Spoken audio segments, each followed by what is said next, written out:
بسم اللہ الرحمن الرحیم الحمدللہ رب العالمین وصلی اللہ علی محمد وآلہ الطاہرین۔ موضوع گفتگو خرید و فروخت، اور ہماری اس گفتگو کا عنوان ہے مکروہات تجارت، یعنی خرید و فروخت میں کچھ چیزیں جو مکروہ ہیں ان کا اختصار کے ساتھ ذکر کیا جائے گا۔ البتہ پہلے مرحلے میں جانب توجہ رہے کہ مکروہ کے معنی ہیں ایسا کام کہ جو نہ کیا جائے تو بہتر ہے، لیکن اگر کر دیا جائے تو کوئی حرج نہیں ہے۔ تجارت میں اور خرید و فروخت میں مکروہ ہے بیچنے والے کے لیے کہ وہ اپنے مال کی بہت زیادہ تعریف کرے، اور خریدنے والے کے لیے مکروہ ہے کہ وہ جس سامان کو خرید رہا ہو اس کی برائی کرے۔ البتہ اگر یہ دونوں چیزیں جھوٹ تک پہنچ جائیں تو بلا شک اس وقت غلط ہیں، پھر تو حرام ہو جائے گا یہ عمل۔ اسی طریقے سے مستحب ہے کہ ایسی جگہ چیز کو بیچا جائے اتنی روشنی ہو کہ وہ چیز صحیح نظر آئے، خصوصاً اگر چیز میں عیب ہے تو عیب چھپے نہیں، لیکن اگر عیب چھپانے کے لیے جھوٹ بولا جائے تو یہ عمل تو قطعاً حرام ہے۔ لیکن فرض کریں کہ کوئی چیز ایسی ہے کہ اگر لائٹ زیادہ ہوئی تو عیب نظر آئے گا، اور اگر لائٹ کم ہوئی تو عیب نظر نہیں آئے گا، تو اب اگر یہاں پر دھوکہ دینا مراد ہو اور خصوصاً کوئی یہ کام کرے اور چیز کے عیب کو چھپائے تو یہ عمل تو دھوکے میں آئے گا اور جائز نہیں ہے۔ لیکن فرض یہ کریں کہ اس کی نیت یہ نہیں ہے لیکن جگہ کچھ تاریک ہے تو کہا جائے گا کہ یہ عمل مکروہ ہے، کیونکہ ممکن ہے کہ کسی چیز میں نقص ہو اور خریدنے والا اس چیز کو نہ دیکھ سکتا ہو۔ اور پھر ہم عرض کریں اگر کوئی شخص اپنے مال کے عیب کو چھپانے کے لیے کوئی ایسا کام کرتا ہے، تاریک جگہ میں چیز بیچتا ہے، جان بوجھ کے بلب آف کر دیتا ہے، یا کوئی اور ایسا کام کرتا ہے جس کی وجہ سے اس کا عیب چھپ جائے چیز کا، اور وہ یہ کہے کہ اس میں عیب نہیں ہے، تو یہ عمل مکروہ نہیں بلکہ حرام ہے۔ اسی طریقے سے قسم کھانا، اب اگر کوئی قسم کھاتا ہے جھوٹی تو یہ عمل تو حرام ہے، لیکن اگر اپنے مال کی خصوصیت بیان کرنے کے لیے یا اپنے مال کو بیچنے کے لیے یا اس کی قیمت کے لیے قسم کھاتا ہے گو کہ سچی قسم ہو، یہ عمل مکروہ ہے۔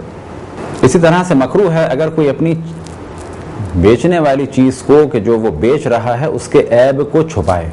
اب یہاں پر گفتگو کو تفصیل سے کریں کہ فرض کریں ہم ایک چیز بیچ رہے ہیں اور سامنے ہم نے رکھ دی کہ یہ ہے اور اسے دیکھ لیں، یا مثال کے طور پہ گاڑی ہے، اب گاڑی میں پرابلم ہو بھی سکتے ہیں نہیں بھی ہو سکتے، کچھ پرابلم پتہ ہیں، مثال کے طور پہ اس کا انجن بنوایا ہے، تو اگر یہ کہیں کہ انجن نہیں بنوایا ہے تو یہ کام تو غلط ہے اور جھوٹ ہے۔ لیکن گاڑی کی کیا کنڈیشن ہے، فرض کریں کہ ہمیں اس میں ایسا محسوس ہوتا ہے کہ بعض دفعہ گاڑی جھٹکے لیتی ہے، کوئی پرابلم ہے، لیکن ہم اتنا کہہ دیں کہ آپ اسے چیک کر لیں، آپ اسے دیکھ لیں، آپ اسے کسی میکینک کو دکھا دیں، تو یہاں پر کہا جائے گا کہ کوئی حرج نہیں ہے، لیکن کیونکہ یہ عیب چھپا رہا ہے تو یہ عمل مکروہ ہے۔ پھر یہاں پر اس بات کو واضح کریں اگر وہ عیب اتنا بڑا عیب ہے اور ایسا عیب ہے کہ جو دھوکے کا سبب بن رہا ہے تو ایسی صورت میں تو یہ معاملہ غلط ہوگا۔ مثال کے طور پہ کوئی شخص کہتا ہے کہ مجھے گاڑی چاہیے ایسی کہ جس کا انجن نہ کھلا ہو، اور ہماری گاڑی کا انجن کھل چکا ہے اور ہم اس سے یہ کہیں کہ انجن نہیں کھلا ہے، تو ایسی صورت میں تو یہ معاملہ بالکل باطل ہے اور دھوکہ دہی میں آئے گا۔ لیکن ایک معمولی سا نقص تھا کہ جو دھوکہ دہی تک نہیں پہنچتا تھا، ایک معمولی سا نقص تھا، اسے اگر بیان نہیں کیا تو یہ عمل مکروہ ہے، لیکن بہتر یہ ہے کہ اس کو بھی بیان کر دیا جائے۔ مکروہ ہے کہ بازار میں سب سے پہلے پہنچا جائے خریداری کے لیے یا بیچنے کے لیے، البتہ اس کے برعکس مستحب ہے کہ مسجد میں سب سے پہلے پہنچنے کی کوشش کی جائے۔ اب اگر کوئی مارکیٹ میں سب سے پہلے پہنچتا ہے تو یہ عمل حرام نہیں ہے بلکہ مکروہ ہے، مراد یہ کہ نہ کرے ایسا کام تو بہتر ہے۔ مثال کے طور پہ کوئی سب سے پہلے جا کے دکان کھولتا ہے جب کوئی بھی نہیں ہے تو یہ عمل مکروہ ہے، یعنی نہ کرے تو بہتر ہے، لیکن اس کے قطعاً یہ معنی نہیں کہ جو کچھ کراچی میں ہو رہا ہے کہ 1-1:30 بجے مارکیٹیں کھل رہی ہیں، یہ عمل بھی مناسب نہیں ہے کیونکہ آدھے سے زیادہ دن گزر جاتا ہے۔ مکروہ ہے کہ بہت زیادہ منافع لیا جائے. البتہ اس میں بھی شرط ہے کہ مومنین سے، مسلمانوں سے بہت زیادہ منافع لینا مکروہ ہے. اب یہاں پر اس بات کی جانب بھی توجہ رہے کہ اگر وہ چیز ایسی ہے کہ جس پہ زندگی کا دار و مدار ہے تو ممکن ہے کہ یہ زیادہ منافع لینا حرام کی حد تک پہنچ جائے، خصوصاً یہ کہ اس چیز کو اگر کوئی شخص نہ خرید سکے ہمارے قیمت کے زیادہ بتانے کی وجہ سے اور اس کے موت واقع ہونے کا خطرہ ہو، تو ایسی صورت میں تو یہ عمل حرام تک پہنچ سکتا ہے. لیکن اگر چیز ایسی ہے کہ جس کی بہت زیادہ ضرورت نہیں ہے، مثال کے طور پر ڈیکوریشن پیس ہے، وہ کپڑا ہے 500 کا ہم نے خریدا، اب اگر اسے ہم 10,000 کا بھی بیچتے ہیں تو یہ شرعاً جائز ہے. ہاں اگر کوئی یہ کہے کہ یہ ہم نے خریدا ہی 9 کا ہے اور جھوٹ بولتا ہے، قسم کھاتا ہے، تو یہاں پر یہ جھوٹ بولنا اور قسم کھانا حرام ہے. لیکن 500 کے کپڑے کو اگر کوئی 10,000 کا بیچتا ہے تو یہ اس کے لیے جائز ہے. لیکن یہ عمل کہ جب اس کپڑے کو بیچا جا رہا ہو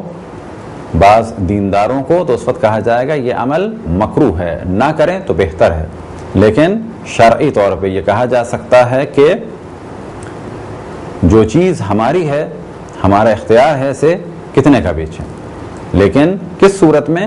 کہ وہ ایسی چیز نہ ہو کہ جس پہ زندگی کا عموماً دار و مدار ہوتا ہے. یہ گفتگو آئے گی احتکار یعنی ذخیرہ اندوزی کے موضوع میں کہ ان چیز کی ذخیرہ اندوزی جائز نہیں ہے. تو ایسی چیزیں کہ جن پہ زندگی کا دار و مدار نہیں ہے اور لوگ خریدیں نہ خریدیں کوئی اتنی اہمیت نہیں ہے، تو یہ ڈیپینڈ کرتا ہے کہ کہاں پر آپ بیچ رہے ہیں، کیا بیچ رہے ہیں. تو اگر زیادہ قیمت رکھیں تو کوئی حرج نہیں ہے، لیکن بہتر ہے کہ بہت زیادہ قیمت نہ ہو. اسی طریقے سے مکروہ ہے خرید و فروخت بین الطلوعین، یعنی طلوع فجر کے بعد سے لے کے طلوع آفتاب تک، یعنی جو وقت نماز فجر کا ہے اس دوران خرید و فروخت کرنا مکروہ عمل ہے. مکروہ ہے کہ چیز خریدنے کے بعد اس کی قیمت کو کم کرایا جائے. تو یہاں پر بات واضح رہے کہ خریدنے سے پہلے، معاملے سے پہلے قیمت کو کم کرانے میں کوئی حرج نہیں، یعنی بارگیننگ کی جا سکتی ہے. چیز خریدنے کے بعد فرض کریں ایک چیز کی ہم نے قیمت پوچھی، دکاندار نے بتایا کہ یہ چیز 100 روپے کی ہے، وہ چیز ہم نے خرید لی اور اس کے بعد ہم نے کہا کہ یہ 100 سے کچھ کم کریں. تو کیونکہ معاملہ ہو چکا ہے اس کے بعد بھی قیمت کو کم کرانا جائز ہے، لیکن یہ عمل مکروہ ہے، یعنی نہ کیا جائے تو بہتر ہے. لیکن اگر کر لیا جائے تو کوئی حرج نہیں. خصوصاً کب کہ جب چیز خریدتے وقت انسان کو دھوکہ ہوا ہو. مثال کے طور پہ اس کے ذہن میں یہ ہے کہ یہ چیز سستی مل رہی ہے، 100 روپے کی یہ چیز سستی ہے، لیکن پیسہ دینے کے وقت اسے یاد آیا کہ ہاں یہ چیز سستی نہیں ہے، یہ چیز تو مارکیٹ میں 80 روپے ویسے ہی مل رہی ہے، میں نے تو یہ مہنگی لے لی. اب اگر یہ توجہ دلاتا اور کہتا ہے تو یہ ایک الگ موضوع ہے. لیکن اگر چیز جو نارمل ریٹ پر مل رہی ہو، معاملہ ہو جائے، اپنا مال ہم اسے دے دیں، اس سے ہم مال لے لیں، یعنی خرید و فروخت کا سلسلہ ہو جائے، اس کے بعد یہ کہیں کہ پیسے کم کرو یا ہمیں کچھ پلٹاؤ، تو یہ عمل مکروہ ہے. یہ تھے کچھ مکروہات خرید و فروخت کے. اب اس جانب توجہ رہے کہ جو مستحبات ہم نے بیان کیے وہ خرید و فروخت کے مستحبات ہیں. جو مکروہات اب ہم نے بیان کیے ہیں یہ خرید و فروخت کے مکروہات ہیں، یعنی خرید و فروخت میں یہ کام انجام نہ دیے جائیں تو بہتر ہے. اس کے علاوہ ایک موضوع ڈسکس ہوتا ہے جو انشاءاللہ ہوگا، وہ ہے مستحب تجارت، وہ الگ موضوع ہے. اسی طریقے سے مکروہ پیشے یا مکروہ تجارت وہ الگ موضوع ہے. پس مستحب تجارت یہ الگ موضوع ہے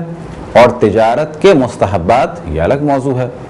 مکروہ پیشے یا مکروہ کام یا مکروہ تجارت یہ الگ موضوع ہے، اور تجارت میں کچھ مکروہ عمل یہ بالکل الگ موضوع ہے. خداوند تبارک و تعالیٰ سے دعا ہے کہ بحق محمد و آل محمد ہمیں اپنے رسول، اپنی حجتوں، خصوصاً امام زمان علیہ الصلوۃ والسلام کی معرفت اور اطاعت کی توفیق عطا فرمائے. وصلی اللہ علی محمد و آلہ الطاہرین.